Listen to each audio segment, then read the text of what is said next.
Hello DSC aspirant, నేను మీ Chand Basha Nellore. AP DSC psychology ప్రిపరేషన్లో భాగంగా ఇది ఐసీటీకు సంబంధించి రెండో వీడియో. దీనిలో భాగంగా ఐసీటీకు సంబంధించి జాతీయ మరియు రాష్ట్ర ప్రభుత్వ విధానాల గురించి తెలుసుకుందాం. పాఠశాల విద్యలో జాతీయ ఐసీటీ విధానము 2012 ఎన్పిఐసిటిఎస్ఈ 2012 గురించి అసలు దీని యొక్క విజన్ ఏమిటి, దీని యొక్క మిషన్ ఏమిటి అనేది ఈ వీడియోలో మనము డిస్కస్ చేద్దాము. పాఠశాల విద్యకు సంబంధించి కేంద్ర ప్రభుత్వం ప్రకటించిన ఉన్నత పాఠశాలల్లో సమాచార ప్రసార సాంకేతికత ఈ క్రింది అంశాలను మనము ముఖ్యంగా గమనించవచ్చు. ఫస్ట్ మనం చూసుకున్నట్లయితే విజన్ ఏమిటి, ఈ ఎన్పిఐసిటిఎస్ఈ 2012 యొక్క విజన్ ఏమిటో చూద్దాము. పోటీ ప్రపంచానికి ధీటుగా మన దేశ సాంఘిక, ఆర్థిక, సుస్థిరాభివృద్ధి సాధనకు తగిన జ్ఞాన సమాజ నిర్మాతలుగా మనము యువతను సిద్ధం చేయాలి. పోటీ ప్రపంచానికి ధీటుగా మన దేశ సాంఘిక, ఆర్థిక, సుస్థిరాభివృద్ధి సాధనకు తగిన జ్ఞాన సమాజ నిర్మాతలుగా యువతను మనము సిద్ధం చేయడము ఈ ఎన్పిఐసిటిఎస్ఈ 2012 యొక్క విజన్ అవుతుంది. తర్వాత దీని యొక్క మిషన్ మనం చూసుకున్నట్లయితే అందుబాటు, నాణ్యత, సమర్థతలను పాఠశాల వ్యవస్థలో పెంపొందించుటకై ఐసీటీ వనరులు, కృత్యాలను వినియోగించుకోగలగడము ఈ ఎన్పిఐసిటిఎస్ఈ 2012 యొక్క మిషన్ అవుతుంది. దీని యొక్క మిషన్ ఏమిటి? అందుబాటు, నాణ్యత, సమర్థతలను పాఠశాల వ్యవస్థలో పెంపొందించుటకై ఐసీటీ వనరులు, కృత్యాలను ఉపయోగించుకోగలగడము. ఓకే, దీని యొక్క ప్రధాన అంశాలు మనం చూసుకున్నట్లయితే దీంట్లో ఏమేం ప్రధాన అంశాలు తెలపడం జరిగింది ఒకసారి చూసినట్లయితే, ఐసీటీ సమాజానికి తగిన వాతావరణాన్ని కల్పించడము. ఐసీటీ సమాజానికి తగిన వాతావరణాన్ని కల్పించడము. ఐసీటీ అక్షరాస్యత ద్వారా జాతి నిర్మాణానికి తోడ్పడేలా ఐసీటీ సమాజాన్ని సిద్ధం చేయడం. ఐసీటీ అక్షరాస్యత ద్వారా జాతి నిర్మాణానికి తోడ్పడేలా ఐసీటీ సమాజాన్ని సిద్ధం చేయడము. తర్వాత ఐసీటీని విద్య కొరకు సమర్థవంతంగా వినియోగించి వీలైనంత ఫలితాన్ని పొందగలడము. దీనిని విద్యకు అన్వయించి విద్యా వ్యవస్థలో వీలైనంత ఫలితాన్ని పొందగలగడము. తర్వాత ప్రధాన అంశం చూసుకున్నట్లయితే ఐసీటీ సాధనాలు అందరికీ ఉచితంగా, సమానంగా అందుబాటులోకి తెచ్చి ఉపాధ్యాయులు, విద్యార్థులు ఈ వనరులను వినియోగించుకునేటట్లు చూడటము. తర్వాత ఏమిటి? ఈ ఐసీటీ సాధనాలను విద్యార్థులకు, ఉపాధ్యాయులకు అందరికీ కూడా ఉచితంగా, సమానంగా అందుబాటులోకి తెచ్చి వాళ్ళు వినియోగించుకునేటట్లు చూడటము.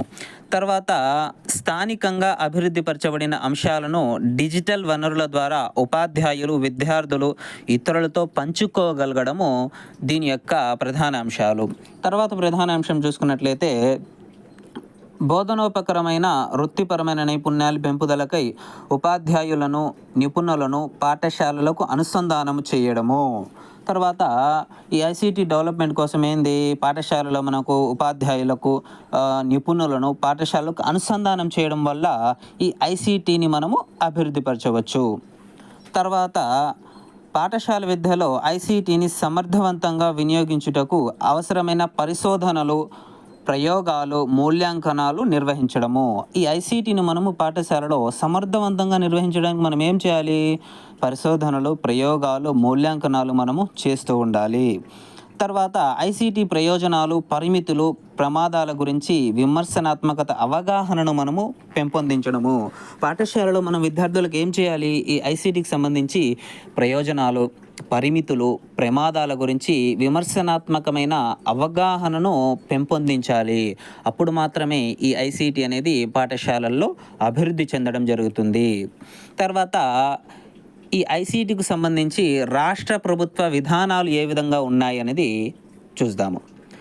నాణ్యత కలిగిన జీవన ప్రమాణాలు, విద్య, ఆరోగ్యంలోను సాధించి ప్రపంచ స్థాయిలో రాష్ట్రానికి గుర్తింపు తేవాలి. మనమేంది నాణ్యత కలిగిన జీవన ప్రమాణాలు, విద్య, ఆరోగ్యంలోను సాధించి ప్రపంచ స్థాయిలో మన రాష్ట్రానికి గుర్తింపు తేవడం అనేది దీని యొక్క ముఖ్య ఉద్దేశము. ఉత్తమ పాలన, గుడ్ గవర్నెన్స్ ద్వారా ఐటీ, ఎలక్ట్రానిక్స్‌ల సహాయంతో విద్య, వ్యవసాయాలను అభివృద్ధిపరిచి ఉద్యోగాలను కల్పించడము.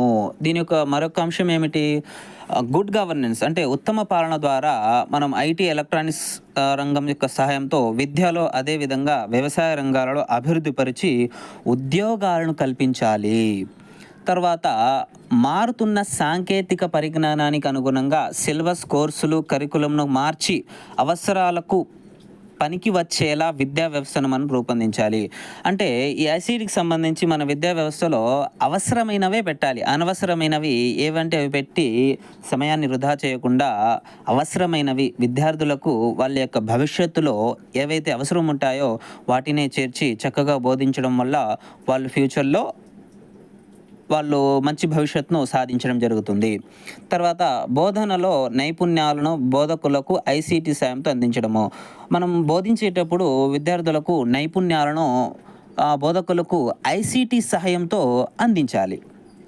తర్వాత CAL-ICT@స్కూల్స్, క్లాస్ మొదలైన పథకాల ద్వారా అందించిన కంప్యూటర్లు వినియోగించి కంప్యూటర్ ఆధారిత అభ్యసనానికి దోహదం చేయాలి. పై పథకాల ద్వారా అందించిన కంప్యూటర్స్‌ని మనము విద్యార్థులకు చక్కగా బోధించి వాళ్ళకు కంప్యూటర్ పరిజ్ఞానానికి దోహదపడేలా మన విద్యా విధానం అనేది ఉండాలని చెప్తుంది.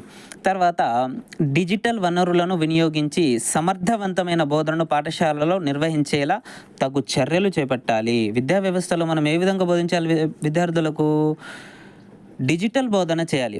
డిజిటల్ వనరులు మన పాఠశాలలో చాలా ఉంటాయి. టెలివిజన్, టేప్ రికార్డు, రేడియో, ఇటువంటి డిజిటల్ వనరులను మనం ఉపయోగించి విద్యార్థులకు బోధన చేయాలి. పాఠశాల మానిటరింగ్‌కై ఐసీటీని వినియోగించాలి. తర్వాత మనం ఏం చేయాలి? మన పాఠశాలను మానిటరింగ్ చేయుటకు మనం ఏం చేయాలి? ఐసీటీని వినియోగించాలి.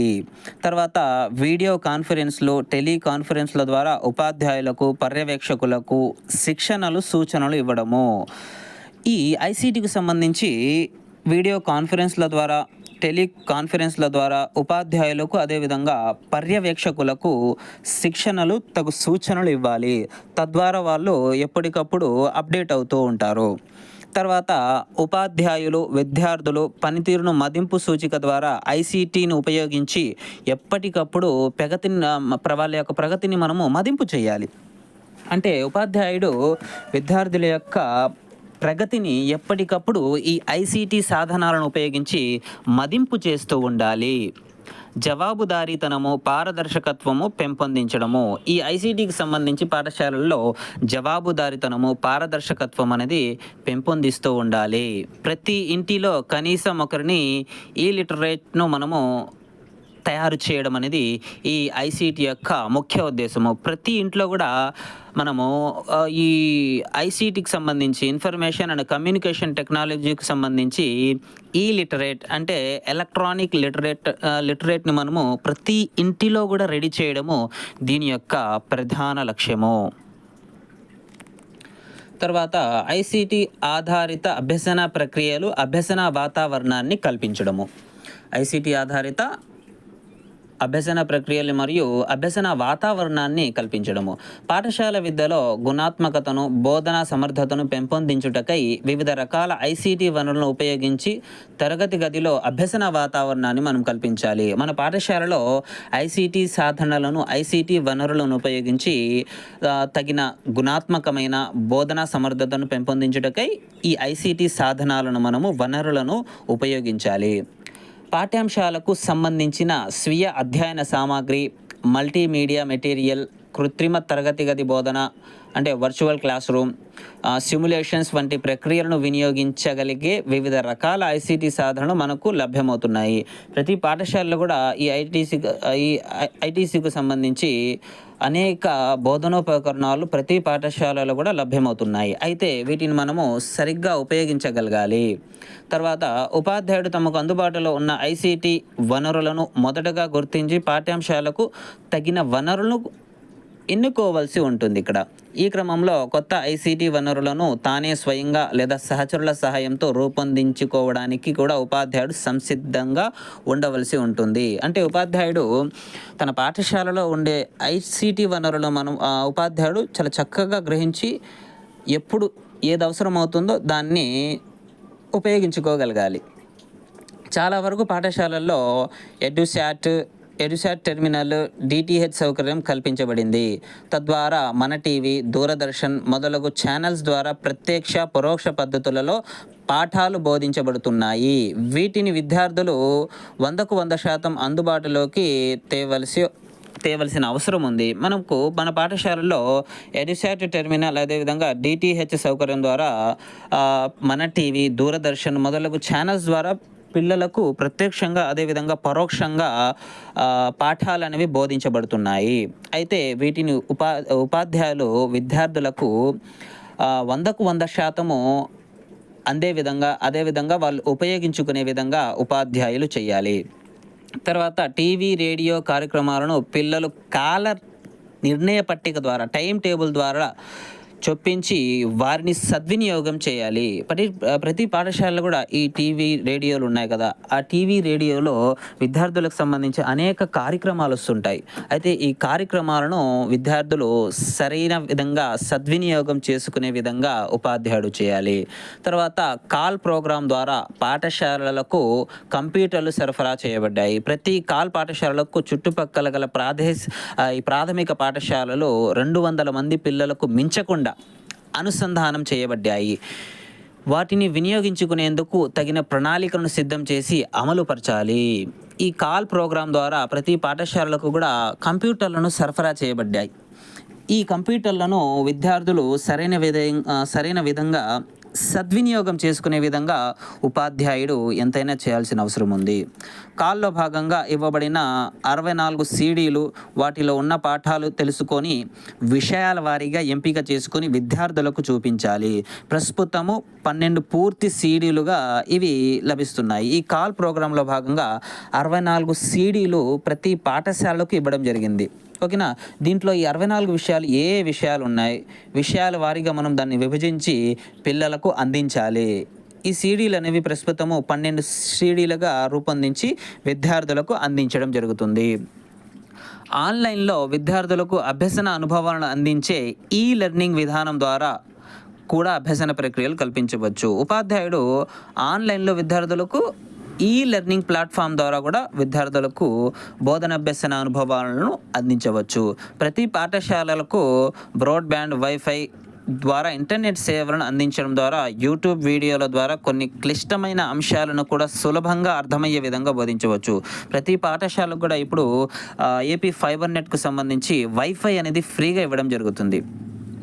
దీనిలో ఆధారంగా ఉపాధ్యాయులు విద్యార్థులకు యూట్యూబ్ని ఉపయోగించి ఏదైనా క్లిష్టమైన అంశాలు ఉంటాయి కదా, ఆ కష్టమైన అంశాలను యూట్యూబ్ ద్వారా ఉపయోగించి పిల్లలకు బోధించవచ్చు.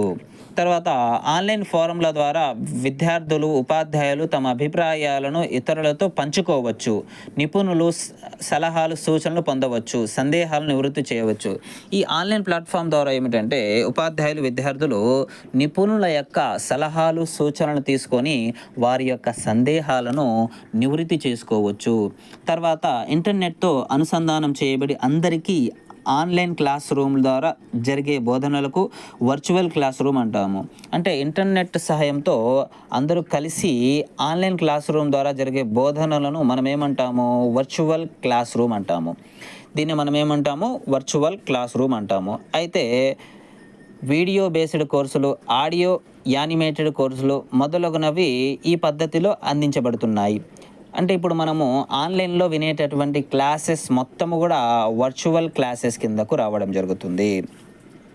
నిపుణులు ఉపయోగించిన లేదా తయారు చేసిన పవర్ పాయింట్ ప్రజెంటేషన్స్, వీడియోలు, ఆడియోలు, గ్రాఫిక్స్ మొదలగునవి మెటీరియల్ను ఉపయోగించి ఉపాధ్యాయుడు సమర్థవంతమైన బోధన చేయవచ్చు. ఈ నిపుణులు ఉంటారు కదా, వీళ్ళు తయారు చేసిన పవర్ పాయింట్ ప్రజెంటేషన్స్, వీడియోలు, ఆడియోలు, గ్రాఫిక్స్లు, మెటీరియల్స్లు మొదలగునవి ఉపయోగించి ఉపాధ్యాయుడు విద్యార్థులకు చాలా చక్కగా బోధించవచ్చు. ఈ ఐసీటీకి సంబంధించి blogs, Twitter, Facebook, WhatsApp, LinkedIn మొదలగున వెబ్సైట్ల ద్వారా నిపుణులైన సహ విద్యార్థులు లేదా ఉపాధ్యాయుల సహకారంతో అభ్యసనాన్ని మెరుగుపరచవచ్చు. ఈ సోషల్ మీడియా ప్లాట్ఫామ్ ద్వారా మనం విద్యార్థులకు చాలా చక్కగా బోధించి వాళ్ళ యొక్క బోధనను చాలా సులభతరం చేయవచ్చు మరియు అభివృద్ధి పరచవచ్చు. స్మార్ట్ బోర్డులు లేదా ఎల్సిడి ప్రాజెక్టులను ఉపయోగించి ప్రత్యక్ష అనుభవాలను పిల్లలకు కల్పించవచ్చు. స్మార్ట్ బోర్డులు అంటే ఎల్సిడి తెర స్థానంలో వైట్ బోర్డు ఉండి అది టచ్ కంట్రోల్ కలిగి ఉంటుంది. వైట్ బోర్డులపై మనం నేరుగా టచ్ చేస్తే కంప్యూటర్ను నియంత్రించే సౌకర్యం ఉంటుంది దాంట్లో. ఓకే, తర్వాత విద్యా క్రీడల ద్వారా కూడా అభ్యసనాన్ని మెరుగుపరచవచ్చు. దానికి సంబంధించి మనం చూసుకున్నట్లయితే కాల్ సీడీలు ఇది విద్యా క్రీడల ద్వారా వాళ్ళ యొక్క అభ్యసనాన్ని మనము మెరుగుపరచవచ్చు. తర్వాత డిజిటల్ వనరులైన ఐసీటీ వనరులు, విద్యా సంబంధ గుణాలు, రికార్డింగ్లు, వెబ్ వనరులు, విద్యా సంబంధ సాఫ్ట్వేర్లు మొదలగునవి వాటి బోధనలో వినియోగించాలి. పైన చెప్పిన మొత్తం అంశాలు కూడా మనము ఈ ఐసీటీకి సంబంధించి బోధనలో ఉపయోగిస్తే ఆ బోధన అనేది మెరుగుపడుతుంది, విజయవంతంగా విద్యార్థులు నేర్చుకోగలుగుతారు. తర్వాత విద్యకు సంబంధించి క్రీడలు ఏమేమి ఉన్నాయి అనేది తెలుసుకుందాం. క్రీడలు అనేక రకాలుగా మనం చెప్పుకోవచ్చు. అవి digital games, electronic games, video games, computer games, online games, mobile games మొదలగునవి చెప్పుకోవచ్చు. వీటిని ప్రధానంగా విద్యా క్రీడలు, విరామ క్రీడలు లేదా విద్యా విరామ క్రీడలుగా విభజించవచ్చు. విద్యా క్రీడలు వినోదంతో పాటుగా ఆసక్తిని, విజ్ఞానాన్ని అందిస్తాయి. వీటిలో విద్యార్థులు సవాళ్లతో పాటు నెగ్గిన ప్రతిసారి ప్రోత్సాహకాలు కూడా ఉంటాయి. ఫజిల్స్, చిన్న చిన్న సమస్యలు, క్విజ్లు, పఠన నైపుణ్యాలు ఆధారంగా ప్రదేశాలను గుర్తించడము, చదివి ప్రతిస్పందించడము, సందర్భాలను పరిశీలించి ప్రతిస్పందించడము వంటి ప్రక్రియల ఆధారంగా ఇలాంటి గేమ్స్ రూపొందించబడతాయి. ఇందులో ప్రధానంగా పాఠ్యాంశాల అవగాహనకే ప్రాధాన్యత ఇవ్వబడుతుంది. దీంట్లో ప్రధానంగా పాఠ్యాంశాల అవగాహనకే ప్రాధాన్యం ఇవ్వబడుతుంది. తర్వాత విరామ క్రీడలపై ప్రక్రియలతో పాటుగా ఆసక్తికరమైన కథనము, కల్పనలతో కూడి ఉంటుంది. వీటిలో కొన్ని సన్నివేశాలు పాఠ్యాంశాల అవగాహనకు తోడ్పడగలవు. ఉదాహరణకు వాతావరణము, శీతోష్ణ స్థితులు, మ్యాపులు, కంప్యూటర్ విద్య మొదలగు అంశాలు వీటికి ఉదాహరణగా చెప్పుకోవచ్చు. Age of empires, the voice city మొదలగునవి విద్యా విరామ క్రీడలకు ఉదాహరణలుగా చెప్పుకోవచ్చు. Age of empires, the voice city మొదలగునవి విద్యా విరామ క్రీడలకు మనము ఉదాహరణలుగా చెప్పుకోవచ్చు. ఇప్పుడు మనము సమాచార ప్రసార సాంకేతిక శాస్త్ర సమైక్యత ఐసీటీ పార్ట్ బి గురించి దీంట్లో వివరిస్తాము. ఓకే, తర్వాత ఐసీటీ వనరుల అన్వేషణ. ఈ ఐసీటీ వనరుల అన్వేషణలో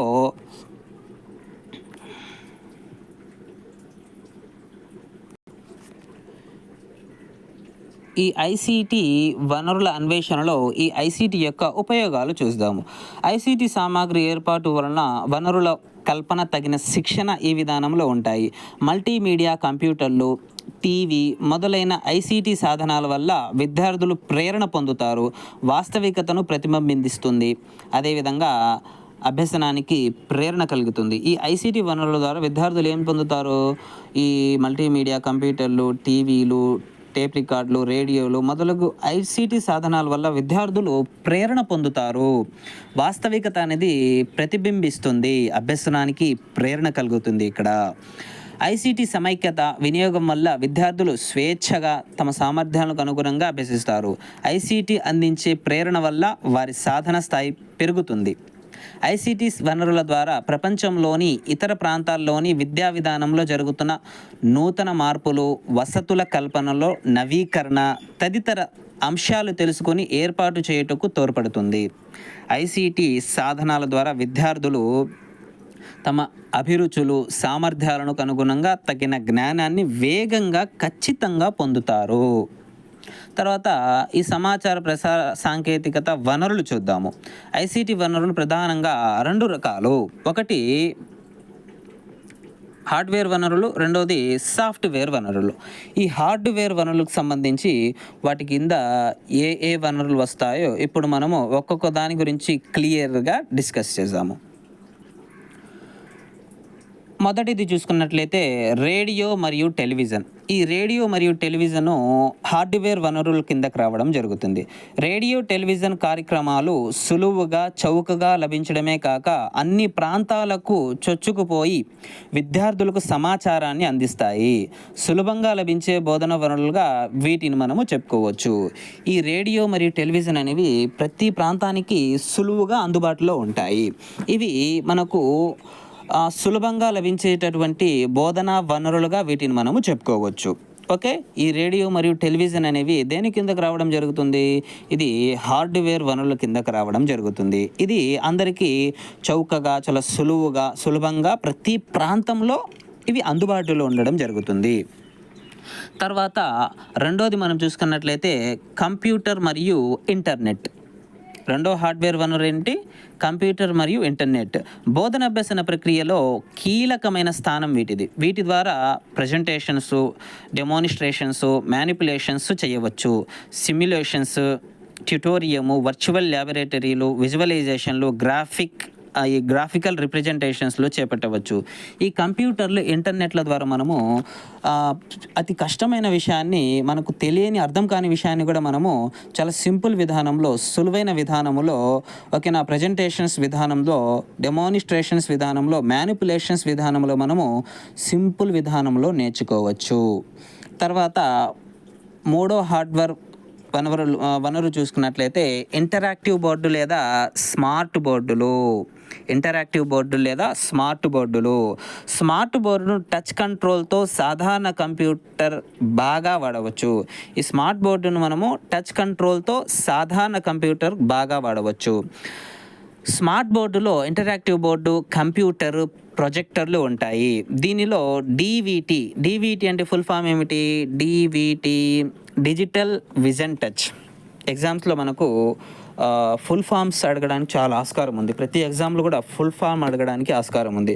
ఐసీటీ అంటే ఏమిటి, డివిడి అంటే ఏమిటి, సిడి అంటే ఏమిటి, డివిటి అంటే ఏమిటి, ఈ విధంగా అడుగుతుంటారు. కాబట్టి ఫుల్ ఫామ్స్ని కూడా చాలా జాగ్రత్తగా చూసుకోవాలి.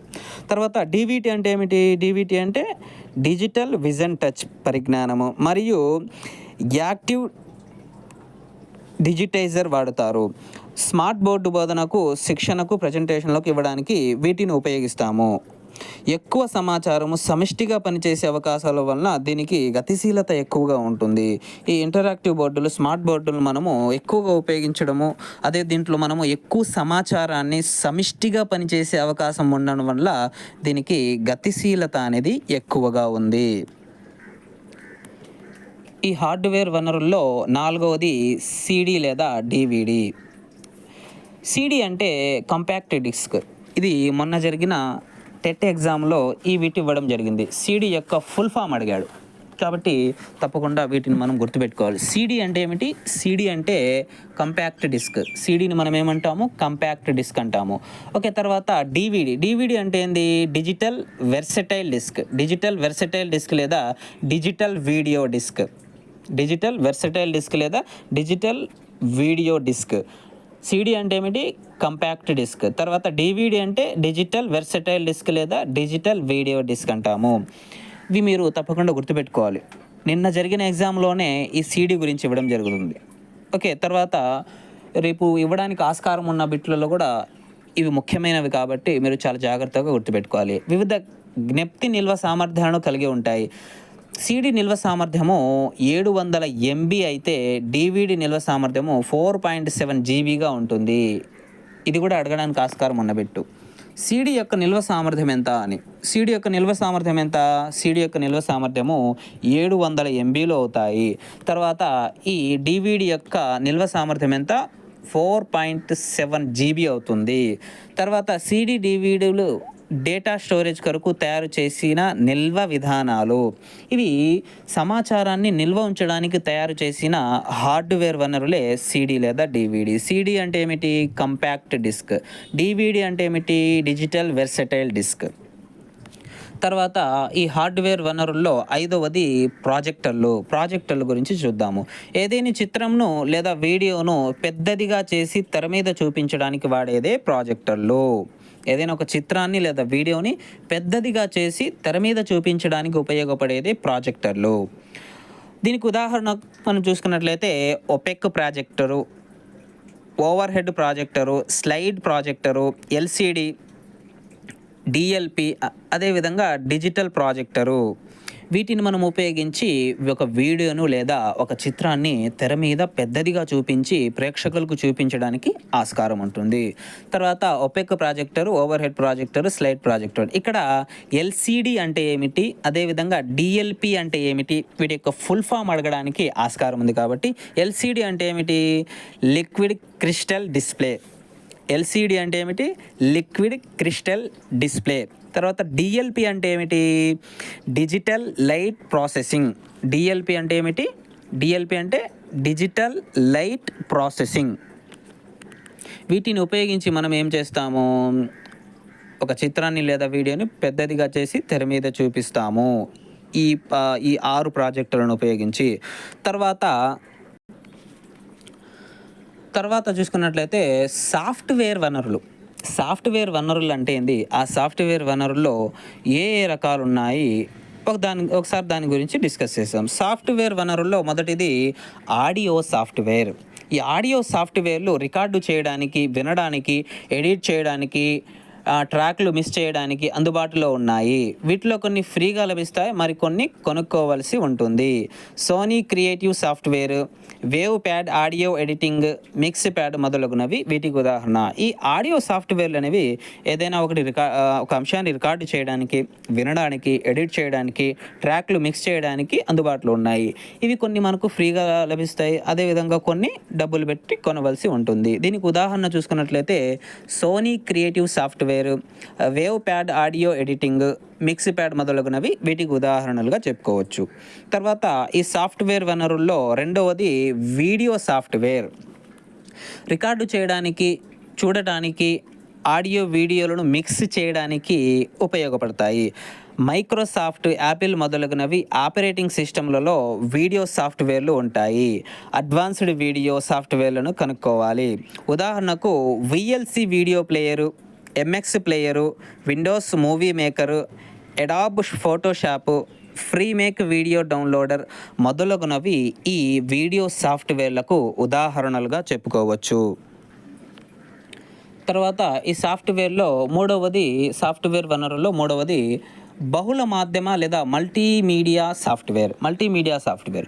బహుళ మాధ్యమం లేదా మల్టీమీడియా సాఫ్ట్వేర్లో ఆడియో, వీడియో, యానిమేషన్ మొదలైన పరస్పర సంబంధ సమాచారం ఉంటుంది. బహుళ మాధ్యమం విజయవంతంగా వాడుటకు మల్టీమీడియా కంప్యూటర్లు అవసరము. ఈ బహుళ మాధ్యమిక సాఫ్ట్వేర్లు మనం ఉపయోగించడానికి మనకు ఏం అవసరము, మల్టీమీడియా కంప్యూటర్లు అనేవి మనకు అవసరము.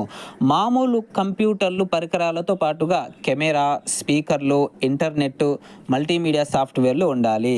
మల్టీమీడియా సాఫ్ట్వేర్ ఆపరేటింగ్ సిస్టంతో పాటు కొంత వస్తుంది. మిగిలిన మన అవసరాలకు తగినది మనమే డౌన్లోడ్ చేసుకుంటాం. Format factory, Adobe flash, Blu-ray software మొదలగునవి దీనికి ఉదాహరణలుగా చెప్పుకోవచ్చు. ఈ మల్టీమీడియా సాఫ్ట్వేర్లకు ఉదాహరణ ఏమిటి, format factory, Adobe flash, Blu-ray software మొదలగునవి దీనికి ఉదాహరణ చెప్పుకోవచ్చు. దీంట్లో ఏమేమి ఉంటాయి, ఆడియో వీడియోలతో పాటు యానిమేషన్ మొదలైన పరస్పర సంబంధాల సమాచారం దీంట్లో ఉంటుంది ఈ బహుళ మాధ్యమ సాఫ్ట్వేర్లో. తర్వాత ఈ సాఫ్ట్వేర్ వనరుల్లో నాలుగవది ఎడిటింగ్ సాఫ్ట్వేర్. ఆడియో, వీడియో, గ్రాఫిక్స్లు అవసరమైన విధంగా కంప్యూటర్ సహాయంతో మార్చుకునేందుకు తోడ్పడే సాఫ్ట్వేర్ని మనము ఎడిటింగ్ సాఫ్ట్వేర్ అంటాము. ఉదాహరణకు wave pad, video pad, drop ride, Windows Movie Maker మొదలగునవి ఈ ఎడిటింగ్ సాఫ్ట్వేర్కు ఉదాహరణలుగా చెప్పుకోవచ్చు. తర్వాత ఈ సాఫ్ట్వేర్ వనరుల్లో ఐదవది వెబ్ అప్లికేషన్ సాఫ్ట్వేర్ అంటే ఏమిటంటే వెబ్ బ్రౌజర్లను ఉపయోగించుకోవడానికి తోడ్పడే క్లయింట్ సర్వర్ సాఫ్ట్వేర్ అప్లికేషన్ని వెబ్ అప్లికేషన్ అంటాము. ఉదాహరణకు జావా, ఫ్లాష్, వెబ్ 2.0 ఈ వెబ్ అప్లికేషన్స్లకు ఉదాహరణగా చెప్పుకోవచ్చు. దీని ద్వారా అనేక అంశాలు వేగంగా సమగ్రంగా పొందవచ్చు. సమాచారాన్ని పొందడమే కాక ఒకరితో ఒకరు పంచుకోవడంతో పాటు తోడ్పాటునందిస్తుంది. తరగతి గదులను వాటి తమ తోటి విద్యార్థులను చేరడానికి వెబ్ టెక్నాలజీలు ఎంతగానో ఉపయోగపడతాయి. తరగతి గదిలో ఒకరి నుంచి ఒకరికి సమాచారాన్ని చాలా ఈజీగా షేర్ చేయడానికి ఈ వెబ్ అప్లికేషన్ సాఫ్ట్వేర్లు అనేవి ఎంతగానో ఉపయోగపడతాయి. తర్వాత ఈ సాఫ్ట్వేర్ వనరుల్లో 6వది ఇంటర్నెట్ సాఫ్ట్వేర్. ఇంటర్నెట్ సహకారంతో తరగతి గదికి ఐసీటీని మనము తీసుకురావచ్చు. ఇంటర్నెట్ బాగా ప్రపంచవ్యాప్త కంప్యూటర్ల అనుసంధాన వ్యవస్థ అంతర్జాలము అని అంటాము. దీని ద్వారా కనెక్షన్లో ఉన్న వారితో సమాచారాన్ని చిటికెడిలో ప్రసారం చేయవచ్చు. ఇంటర్నెట్ సదుపాయం కావాలంటే computer, modem, telephone, browser software, internet service provider సభ్యత్వం ఉండాలి. దీని ద్వారా మాత్రమే మనము సేవలను పొందవచ్చు. దీనికి ఉదాహరణ మనం చూసుకున్నట్లయితే డబ్ల్యూడబ్ల్యూడబ్ల్యూ అంటే ఏమిటి? వరల్డ్ వైడ్ వెబ్ని మనం డబ్ల్యూడబ్ల్యూడబ్ల్యూ అంటాము. తర్వాత ఈమెయిల్, తర్వాత ఎఫ్టీపీ, తర్వాత news groups, search engine, IRC internet relay చాట్లు, ఈ కామర్స్లో అంటే ఎలక్ట్రానిక్ కామర్స్లో మొదలగునవి ఇవి ఇంటర్నెట్ సాఫ్ట్వేర్లుగా చెప్తాము. ఇవి వాడాలంటే మనకు తప్పకుండా ఏముండాలి? ఇంటర్నెట్ అనేది తప్పకుండా ఉండాలి, అంతర్జాలం అనేది. తర్వాత ఈ సాఫ్ట్వేర్ వనరుల్లో 7వది యానిమేషన్ సాఫ్ట్వేర్. కొద్ది తేడాలు కలిగిన నిశ్చల లేదా స్థిర చిత్రాలను ఒక వరుస క్రమంలో వేగంగా ప్రదర్శించడం మూలంగా కలిగే చలన మార్పులు మరియు భ్రమ ద్వారా యానిమేషన్ ప్రక్రియ జరుగుతుంది. అనలాగ్ మీడియా, డిజిటల్ మీడియాలోని యానిమేటెడ్ జిగ్, ఫ్లాష్ యానిమేషన్ మరియు డిజిటల్ వీడియోల ఫార్మేట్లను ఉపయోగించి యానిమేషన్ రికార్డు చేయవచ్చు. యానిమేషన్ ప్రదర్శించడానికి డిజిటల్ కెమెరా, కంప్యూటర్లు మరియు ప్రొజెక్టర్లు మొదలగునవి ఉపయోగిస్తారు. తర్వాత 8వది సిమ్యులేషన్ సాఫ్ట్వేర్. యథార్థ ప్రపంచ ప్రక్రియ లేదా విధానం యొక్క క్రియను అనుకరించడమే సిమ్యులేషన్. సిమ్యులేషన్ అనేది వర్చువల్గా ఉండే దానిని వర్చువల్ సిమ్యులేషన్ అని అంటాము. యథార్థ పరిస్థితుల్లో శిక్షణ ఇవ్వడము, టెస్టింగ్ చేయడము, ప్రయోగం నిర్వహించడము వీలు కాకపోతే సిమ్యులేషన్ను ఉపయోగిస్తాము. ఇక్కడ మనము యథార్థతను ప్రతిరూపంగా సిమ్యులేషన్ను మనము ఉపయోగిస్తాము. ఇక్కడ యథార్థతకు ప్రతిరూపంగా దేన్ని ఉపయోగిస్తాము? మనము సిమ్యులేషన్ను ఉపయోగిస్తాము. తర్వాత ఐసీటీ వనరుల మూల్యాంకనం మరియు స్వీకారం గురించి తెలుసుకుందాం. ఐసీటీ వనరుల మూల్యాంకనం మరియు స్వీకారం గురించి తెలుసుకుందాం. దీంట్లో అది ఫస్ట్ మనము టెలికొలాబరేషన్ అంటే ఏమిటో చూద్దాం. విద్యా ప్రణాళికకు అనువైన అవసరాల కోసము వెబ్ వనరులు మరియు సహకార పరికరాల వ్యవస్థీకృత వినియోగాన్ని మనము టెలికొలాబరేషన్ అంటాము. విద్యా ప్రణాళికకు అనువైన అవసరాల కోసము వెబ్ వనరులు మరియు సహకార పరికరాల వ్యవస్థీకృత వినియోగాన్ని మనం ఏమంటాము? టెలికొలాబరేషన్ అంటాము. వివిధ ప్రాంతాల్లో ఉన్నవారు ఇంటర్నెట్ పరికరాలు మరియు వనరుల ద్వారా విద్యాపరంగా కలిసి పనిచేయడమే టెలికొలాబరేషన్. అంటే వివిధ ప్రాంతాల్లో ఉన్నవారు ఇంటర్నెట్ సహాయంతో ఒకరితో ఒకరు కలిసి పనిచేయడాన్ని మనము టెలికొలాబరేషన్ అంటాం. సింపుల్ వర్డ్లో టెలికొలాబరేషన్ అంటే ఏమిటి? వివిధ ప్రాంతాల్లో ఉండేవారు ఇంటర్నెట్ సహాయంతో కలిసి పనిచేయడము. ఓకేనా? విద్యాపరంగా కలిసి పనిచేయడాన్ని మనం ఏమంటాము? టెలికొలాబరేషన్ అంటాం. దీని యొక్క ఉపయోగాలు మనం చూసుకున్నట్లయితే అభ్యాసకులను ఆసక్తిగా, సహకారయుక్తంగా, సృజనాత్మకతగా, సమైక్యంగా ఉంచుతుంది ఈ టెలికొలాబరేషన్ అనేది. తర్వాత టెలికొలాబరేషన్ ప్రాజెక్టులు కృత్యములలో ఈమెయిల్స్, ఇంటరాక్టివ్ వెబ్సైట్లు బాగా తోడ్పడతాయి. తర్వాత 2వది టెలికాన్ఫరెన్సింగ్ అంటే ఏందో చూద్దాము. 2 లేదా ఎక్కువ ప్రదేశాల్లో ఉన్న ప్రజల మధ్య జరిగే ప్రతిచర్యాత్మక ఎలక్ట్రానిక్ భావ ప్రసారాన్ని మనము టెలికాన్ఫరెన్స్ అంటాము. టెలికాన్ఫరెన్సింగ్లో చర్చలు, ఉపన్యాసాలు, ఎక్స్పర్ట్స్ మరియు రీసోర్స్ పర్సన్స్తో మాట్లాడటము మొదలగునవి జరుగుతాయి. డైరెక్ట్గా విద్యార్థికి విషయాలు అందడంతో పాటు అప్పటికప్పుడు తన అవసరాలను నివృత్తి చేసుకోవడానికి ఈ టెలికాన్ఫరెన్సింగ్ అనేది చాలా ఉపయుక్తము అవుతుంది. తర్వాత బోధనాంశం చూసుకున్నట్లయితే బోధనాంశాల విశ్లేషణ, బోధనా పద్ధతులు నిర్ణయించుటపై ఐసీటీను సమైక్యం చేయుట. దీని వివరణ చూసుకున్నట్లయితే విద్యా ప్రణాళికలోని వివిధ సబ్జెక్టులు పాఠ్యాంశాలను బోధించడానికి వివిధ పద్ధతులు అవసరమవుతాయి. పాఠశాలలో అభ్యసించే భావనలు, సూత్రాలు, సాధారణీకరణలు, సిద్ధాంతాలు మొదలైన వాటిని విషయం అంటాం మనము. ఈ విషయాన్ని తరగతి గదిలో అభ్యాసకులకు అందించడానికి తోడ్పడే విధానాలే బోధనా పద్ధతులు. అంటే మనకు అనేక విషయాలు ఉంటాయి. ఈ విషయాన్ని బోధించడానికి ఉపయోగపడేవే, అభ్యాసకులకు అందించడానికి ఉపయోగపడేవే బోధనా పద్ధతులు. ఓకే. తర్వాత భాషా పాఠ్యాంశాలు ఐసీటీ సమాఖ్యం. ఈ లాంగ్వేజ్కి ఐసీటీని సమైక్యం చేయడం. ఇక్కడ విద్యార్థుల యొక్క సంజ్ఞానాత్మక స్థాయిని బట్టి భాషలను, పాఠ్యాంశాలను ఎంపిక చేయాలి. ఇవి ప్రభావవంతంగా జరగాలంటే టేప్ రికార్డులు, సీడీలు, ప్లేయర్లు, వీడియో ప్లేయర్లు, లాంగ్వేజ్ ల్యాబ్లు, మల్టీమీడియా కంప్యూటర్లు వీటికి అవసరమవుతాయి. తర్వాత గణిత శాస్త్రము ఐసీటీ సమైక్యము. విద్యార్థుల జ్ఞానము, సామర్థ్యాల ఆధారంగా గణిత శాస్త్ర విషయాలను అందించాలి. అబాకస్, క్యాలిక్యులేటర్లు, సైంటిఫిక్ క్యాలిక్యులేటర్లు, ఈక్వేషన్ సాల్వింగ్ క్యాలిక్యులేటర్లు, కంప్యూటర్ లాంటి ఐసీటీ పరికరాలు గణిత అధ్యయనానికి బాగా ఉపయోగపడతాయి. తర్వాత విజ్ఞాన శాస్త్రము ఐసీటీ సమైక్యము. విద్యార్థులు జ్ఞానాత్మక రంగంతో పాటు మానసిక, చలనాత్మక రంగ నైపుణ్యాల ఆధారంగా బోధించాల్సి ఉంటుంది. వర్చువల్ రియాలిటీ, సిమ్యులేషన్స్, విజ్ఞాన శాస్త్ర విషయాలు అవగాహనకు బాగా తోడ్పడతాయి.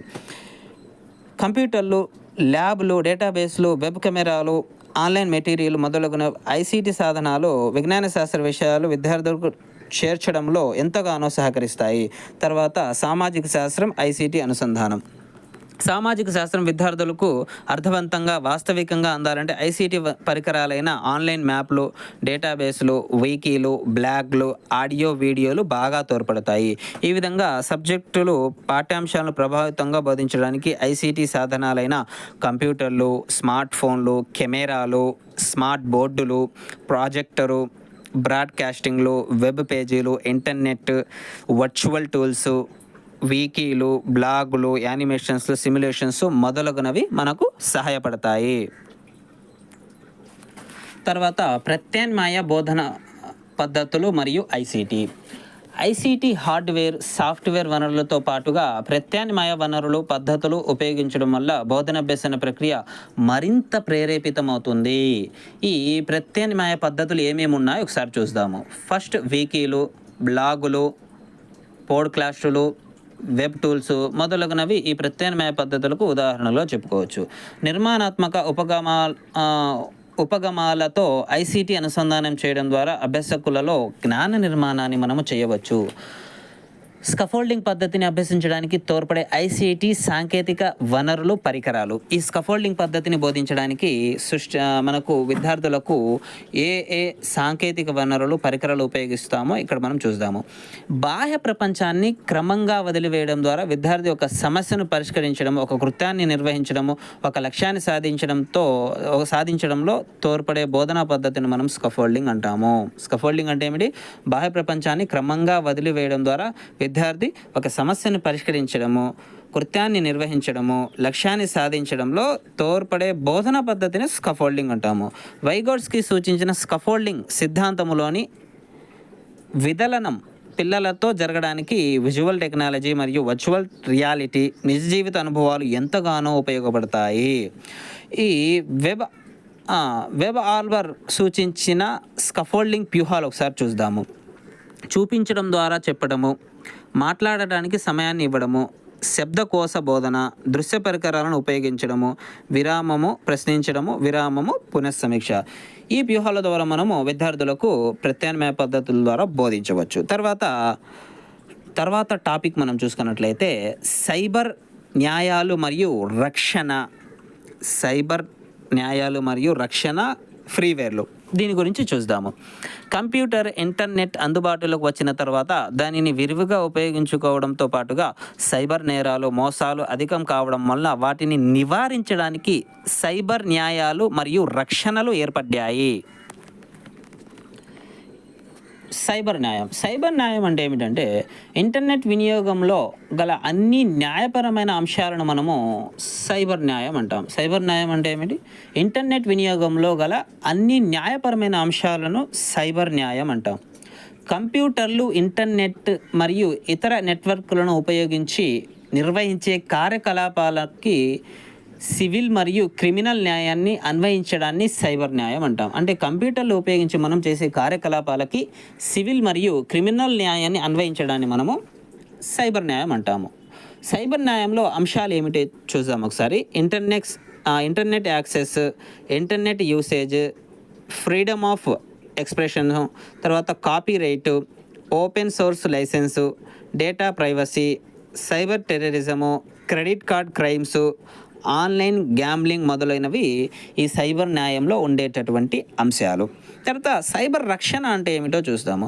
దాడి చేయడము, చెడగొట్టడము, అనధికారికంగా వినియోగించుకోవడము నుండి కంప్యూటర్లను మరియు సమాచారాన్ని రక్షించుకునేందుకు రూపొందించిన సాంకేతికతలు, ప్రక్రియలు మరియు ఆచరణల సమూహాన్ని మనము సైబర్ రక్షణ అంటాము.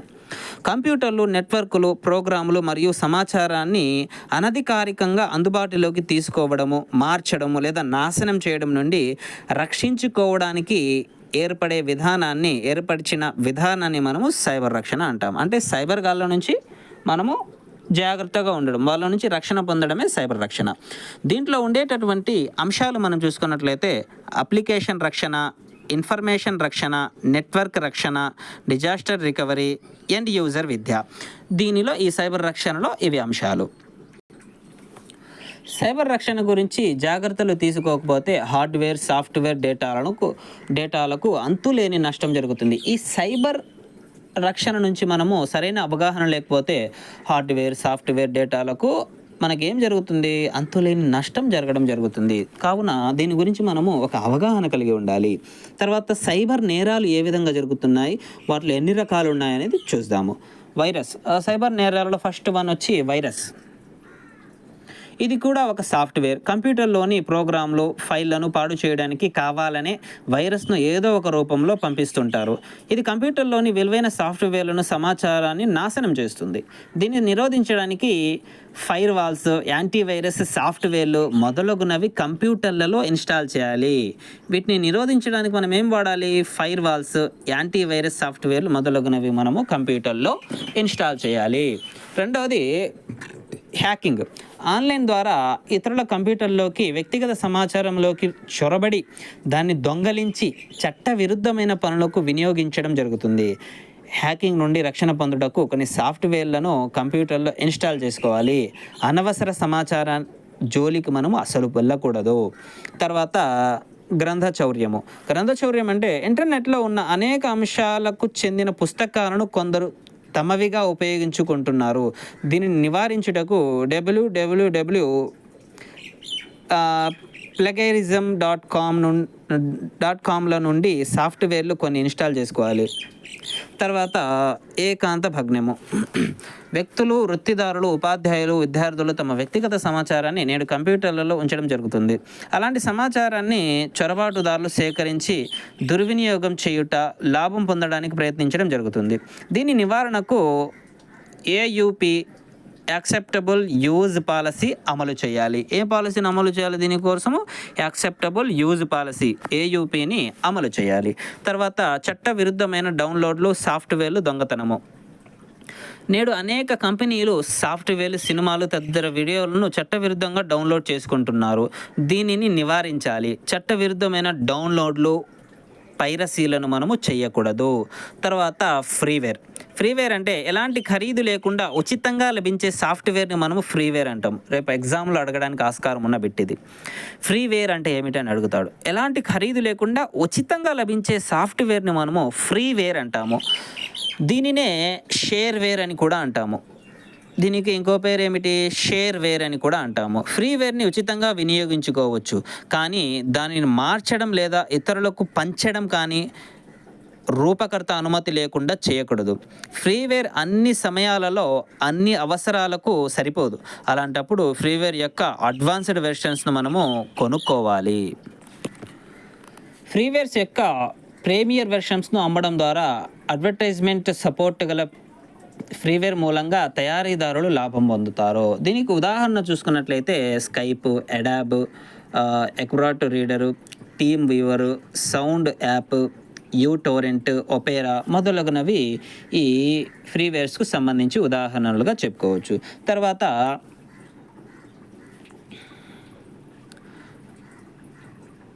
మదింపు చేయడం ద్వారా ఐసీటీని సమైక్యపరచడము. తర్వాత టాపిక్ మదింపు చేయడం ద్వారా ఐసీటీను సమైక్యపరచడము. తరగతి గది మదింపులో ఐసీటీని పలు విధాలుగా సమైక్యపరచవచ్చు. అయితే మొదటగా ఐసీటీలోని అంశాలను మదింపు చేసి అవి ఉపయుక్తంగా ఉంటాయనుకున్నప్పుడే వాటిని మనం ఉపయోగించాలి. మదింపు సాధనాల మ్యాపింగ్. మదింపు గుణాత్మకంగా చేయడానికి మదింపు సాధనాలు ప్రధాన పాత్ర పోషిస్తాయి. ఈ మదింపు సాధనాలు మనం చూసుకున్నట్లయితే గ్రాఫిక్ ఆర్గనైజరు, సమిష్టి పరిపుష్టి సాధనాలు, రూబ్రిక్స్, సుపరిచితం చేసే చర్చా సాధనాలు, ప్రతిక్రియ సాధనాలు, పునఃసమీక్ష సాధనాలు, ఇవి మొత్తం కూడా ఈ మదింపు సాధన ఐసీటీ మదింపు సాధనాల కిందకు రావడం జరుగుతుంది. ఏమేమి ఉన్నాయి? గ్రాఫిక్ ఆర్గనైజరు, పరిపుష్టి సాధనాలు, రూబ్రిక్స్, సుపరితం చేసే చర్చా సాధనాలు, ప్రతిక్రియ సాధనాలు, పునఃసమీక్షా సాధనాలు మొదలగునవి ఉన్నాయి. దీంట్లో ఫస్ట్ వన్ రూబ్రిక్స్. రూబ్రిక్స్ అంటే ఏమిటంటే జ్ఞానము, సాధన లేక ఉత్పన్నములను మదింపు చేయడం ద్వారా పరిపుష్టి ఇవ్వడానికి తోడ్పడే వివరాలు ముద్రించిన సాధనాలను మనము రూబ్రిక్స్ అంటాము. ఓకే. తర్వాత పరిపుష్టి సాధనాలు. విద్యార్థులు వారి పని మరియు సాధనపై వారిని పరిపుష్టి ఇచ్చేవే పరిపుష్టి సాధనాలు. పరిపుష్టి అంటే ఏంది? ఫీడ్బ్యాక్ ఇచ్చే సాధనాలు. ఓకే. తర్వాత గ్రాఫిక్ ఆర్గనైజర్స్. భావాలు, ఆలోచనలు, జ్ఞానం మరియు విషయాలను దృశ్యపరంగా చూపిస్తాయి. ఈ భావాలను, ఆలోచనలను, జ్ఞానం మరియు విషయాలను ఇవి ఏ విధంగా చూపిస్తాయి? దృశ్యపరంగా చూపిస్తాయి. ఇవి ఆలోచనలను వ్యవస్థీకరించడంతో పాటు అవగాహనని కూడా అభివృద్ధి పరుస్తాయి. తర్వాత నాలుగోది పునఃసమీక్ష మరియు ప్రతిక్రియ పరికరాలు. విద్యార్థులు తాము నేర్చుకున్న జ్ఞానము, ప్రగతి పునఃసమీక్ష చేసుకొనుటకు మరియు ప్రతిస్పందించుటకు ఈ పరికరాలు ఉపయోగపడతాయి. తర్వాత సుపరితం చేసేవి మరియు చర్చా సాధనాలు. సుపరితం చేసేవి చర్చా సాధనాలు. అభ్యసనాన్ని మదింపు చేసే విధానాన్ని ఉపాధ్యాయులకు సుపరితం చేసేవి ఈ సాధనాలు.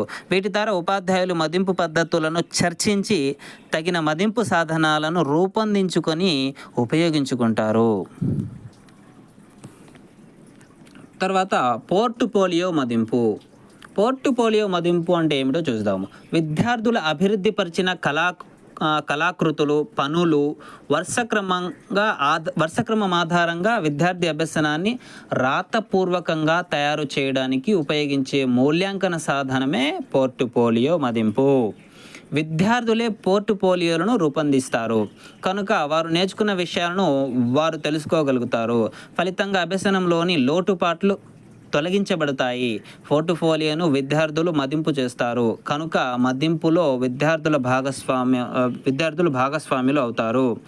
తర్వాత పోర్ట్ఫోలియో మదింపులో తల్లిదండ్రులు కూడా భాగస్వాములు చేయబడతారు కనుక బోధనోపకరణలో ఉన్న బలహీనతలను బయటపడతాయి.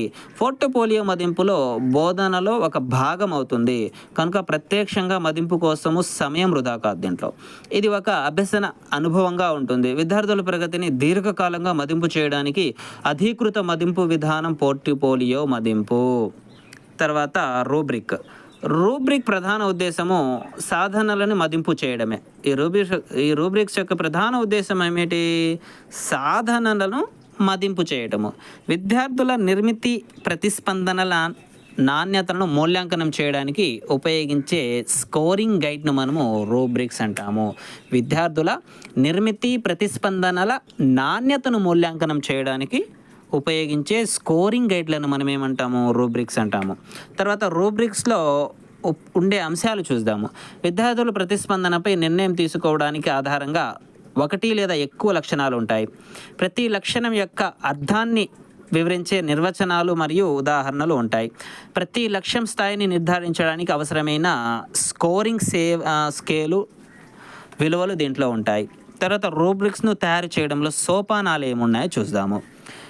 గుడ్రిచ్ సూచించిన స్కోరింగ్ రూబ్రిక్స్ నిర్మాణంలోని సోపానాలు.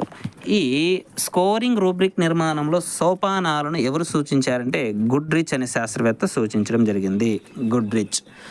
తర్వాత దీంట్లో సోపానాలు చూద్దాము. విద్యార్థులకు వివిధ రూబ్రిక్ నమూనాలను చూపించాలి. విద్యార్థుల రివ్యూ చేయడం కోసము వారికి వైవిధ్యభరితమైన కొన్ని నమూనా నియోజనాలు ఇవ్వాలి.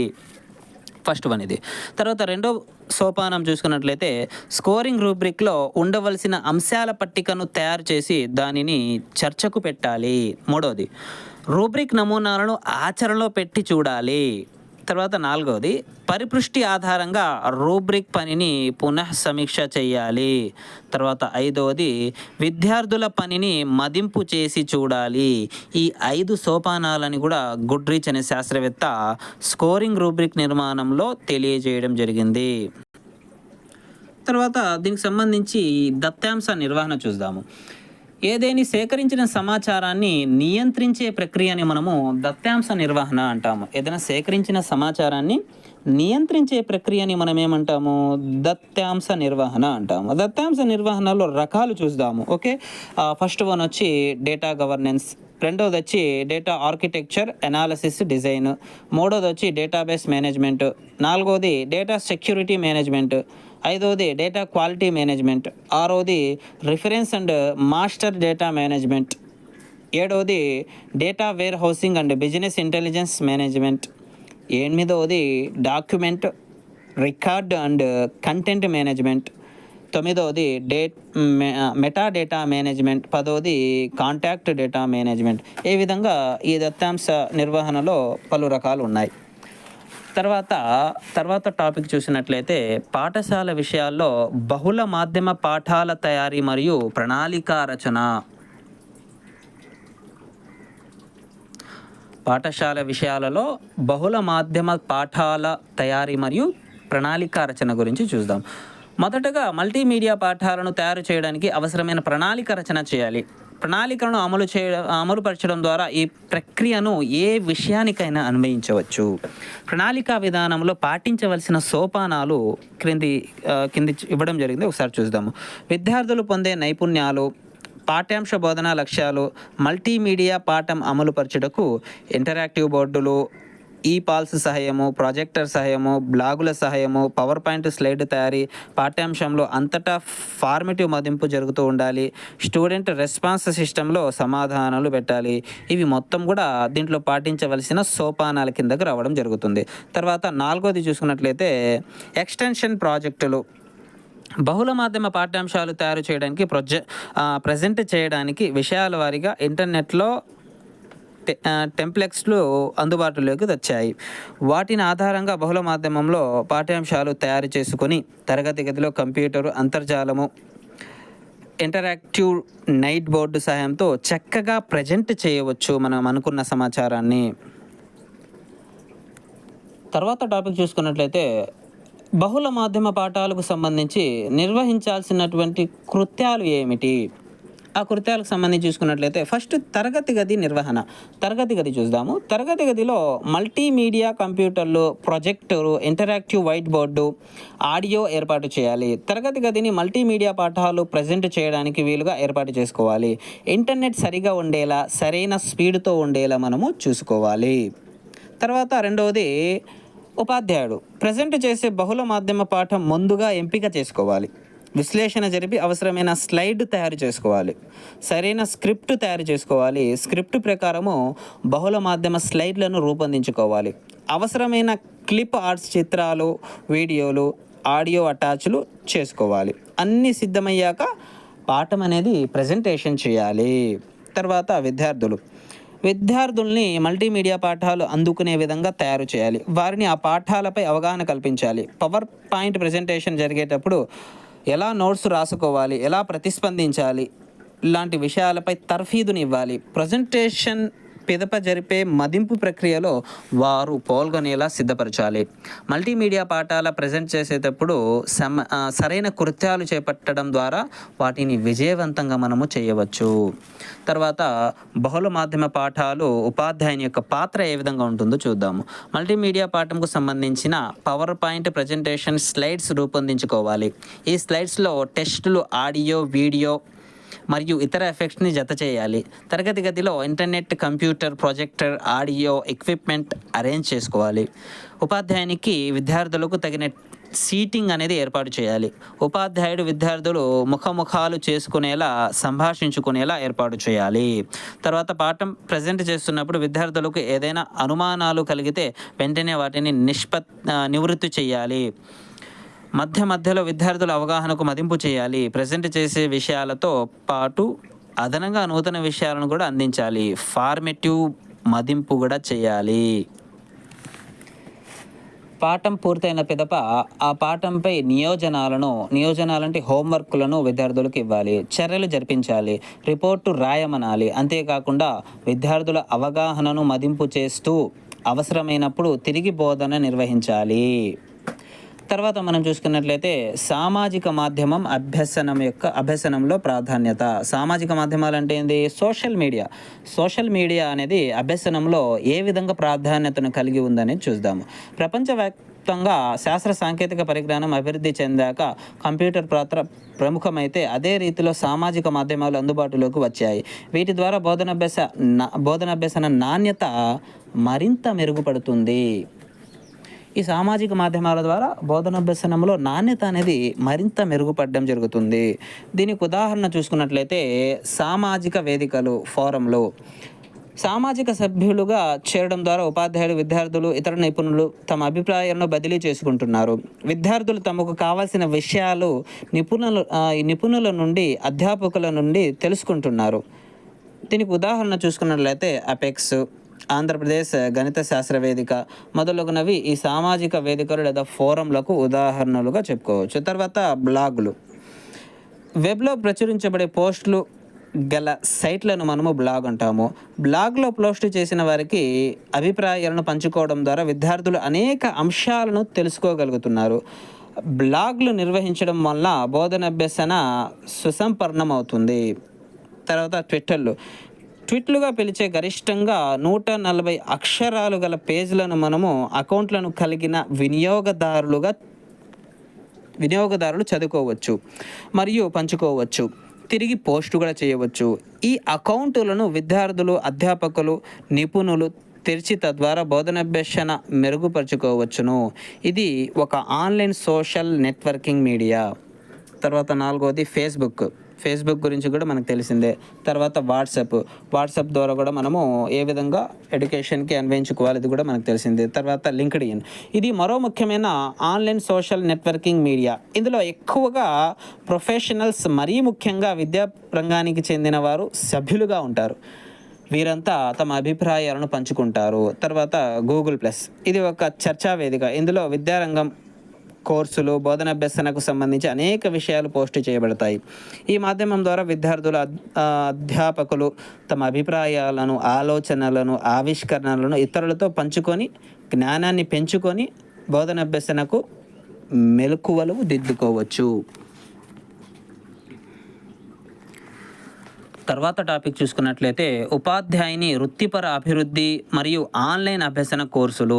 ఉపాధ్యాయుడు తమ వృత్తిలో ఎదుగుదలకు, ప్రావీణ్యత కొరకు ఆన్లైన్ లెర్నింగ్ కోర్సులు చేస్తుంటారు. ఈ కోర్సులను భారతదేశంలోని విశ్వవిద్యాలయాలు, సంస్థలు కాకుండా ఇతర దేశంలోని సంస్థలు కూడా అందిస్తున్నాయి. ఈ కోర్సులను కొన్ని విశ్వవిద్యాలయాలు, సంస్థలు ఉచితంగా అందిస్తే మరికొన్ని మాత్రము కొంత డబ్బుని తీసుకొని అందిస్తున్నాయి. ఆన్లైన్ కోర్సుల వల్ల ప్రయోజనాలు చూసుకున్నట్లయితే నిరంతరం విద్యను పొందవచ్చు, ఇంటి వద్ద ఉండే విద్యను మనం పొందవచ్చు, వృత్తిపరమైన అభివృద్ధి పొందవచ్చు, ఇష్టమైన సబ్జెక్టును మనం ఎంపిక చేసుకొని అభివృద్ధి చెందవచ్చు. ఆన్లైన్ కోర్సులకు చేయదగ్గ సబ్జెక్టులు ఏమేమి ఉన్నాయో చూద్దాము. ఎడ్యుకేషనల్ టెక్నాలజీని మనము ఆన్లైన్ కోర్సుగా చేయొచ్చు, ఐసీటీ ఇన్ ఎడ్యుకేషన్ చేయొచ్చు, క్లాస్ రూమ్ మేనేజ్మెంట్ చేయొచ్చు, ఆన్లైన్ టీచింగ్ కోర్సెస్ చేయొచ్చు, అసెస్మెంట్ చేయొచ్చు, లిటరసీ కోచింగ్ కోర్సెస్ని కూడా మనము ఆన్లైన్లో చేయవచ్చు.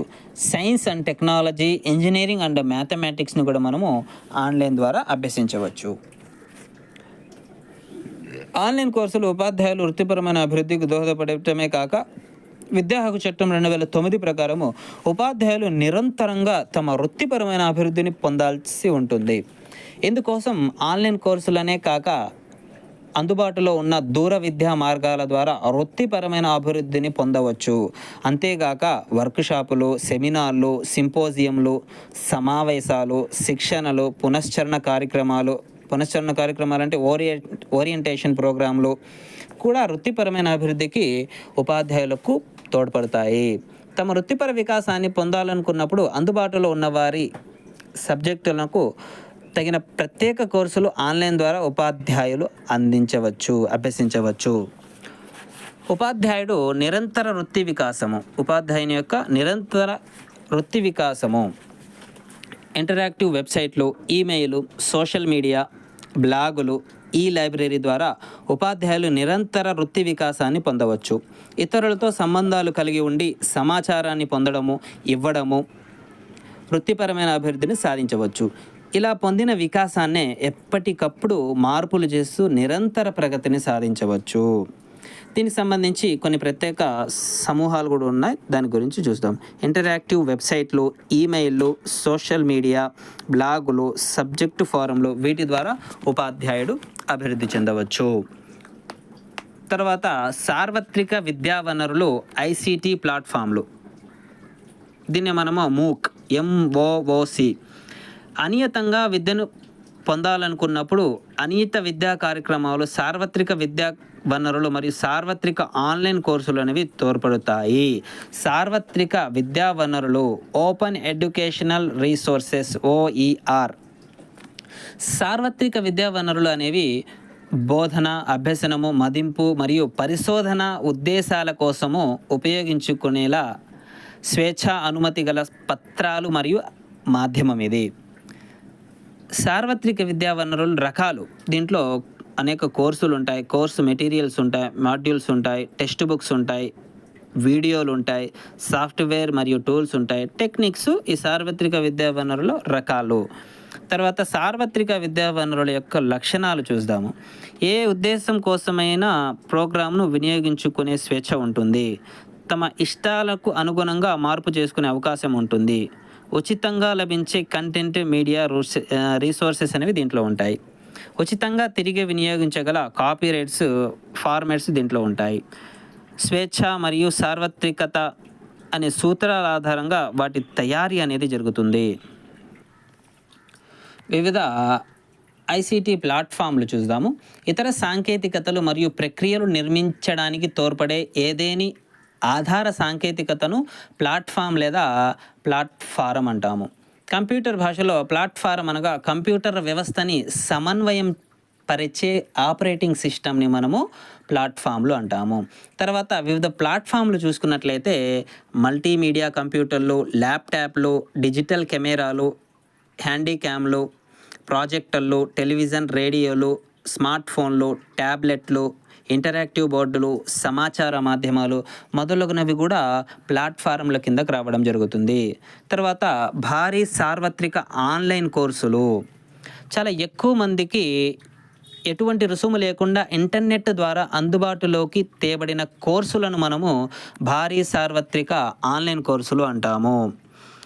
ఇది ఉచిత వెబ్ ఆధారిత దూర అభ్యసన కార్యక్రమము. పెద్ద సంఖ్యలో భౌగోళికంగా ఉన్న విద్యార్థులు దీనిలో పాలు పంచుకొనుటకు రూపొందించబడినది. దీనితో ఉచిత కోర్సు మెటీరియల్తో పాటుగా అభ్యాసకులకు ఆడియో, వీడియో టీచింగ్స్ను అందిస్తారు. గ్రూప్ కొలాబరేషన్, కంప్యూటర్ ఆధారిత మదింపు, పరిపృష్టి అనేది దీంట్లో ఉంటాయి.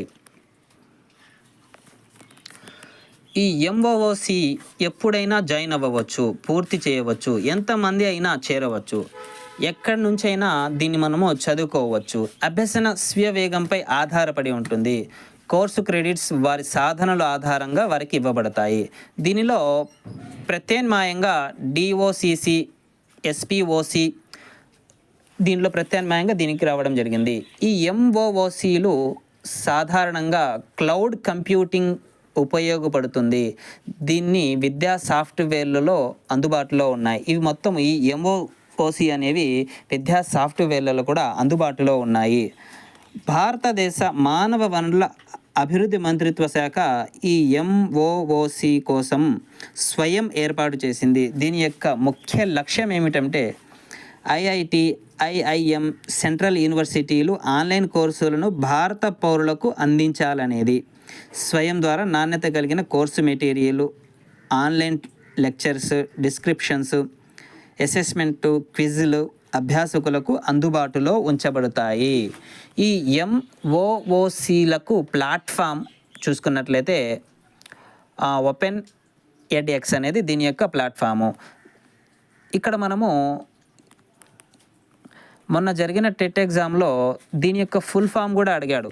ఈ ఎంఓఓసి యొక్క ఫుల్ ఫామ్ ఏమిటంటే, దీని యొక్క ఫుల్ ఫామ్ని కూడా మనము గుర్తుపెట్టుకోవాలి. దీని యొక్క ఫుల్ ఫామ్ చూసుకున్నట్లయితే massive open online courses. M O O C అంటే మాసివ్ ఓపెన్ ఆన్లైన్ కోర్సెస్. తర్వాత డిఓసిసి అంటే distributed open collaborative courses. Distributed open collaborative courses. తర్వాత ఎస్పిఓసి అంటే self paced online courses. S P O C అంటే ఏంది? Self paced online courses. తర్వాత స్వయం అంటే మీనింగ్ ఏమిటంటే study webs of active learning for young aspiring minds. Swayam అంటే అర్థం ఏమిటి? Study webs of active learning for young aspiring minds. ఇక్కడ ఈ 4 ఫుల్ ఫామ్స్ని కూడా మీరు గుర్తుపెట్టుకోవాలి. ఈ ఫుల్ ఫామ్స్ మీద ప్రతి టెట్ ఎగ్జామ్లో ఒక ప్రశ్న అడుగుతున్నారు కాబట్టి ఈ ఫుల్ ఫామ్స్ని మీరు తప్పకుండా గుర్తుపెట్టుకోవాలి. దీనికి ప్రీవియస్ వీడియో కూడా ఐసీటీ పార్ట్ 1 అని చేయడం జరిగింది. ఆ వీడియో చూడని వారు మన యూట్యూబ్ ఛానల్ అప్లోడ్ చేయడం జరిగింది, చూడండి. ఈ వీడియో మీకు నచ్చినట్లయితే ఈ వీడియోను లైక్ చేయండి, షేర్ చేయండి. ఇటువంటి మరిన్ని ఇంట్రెస్టింగ్ వీడియోస్ కోసం మన ఛానల్ని సబ్స్క్రైబ్ చేసుకోండి.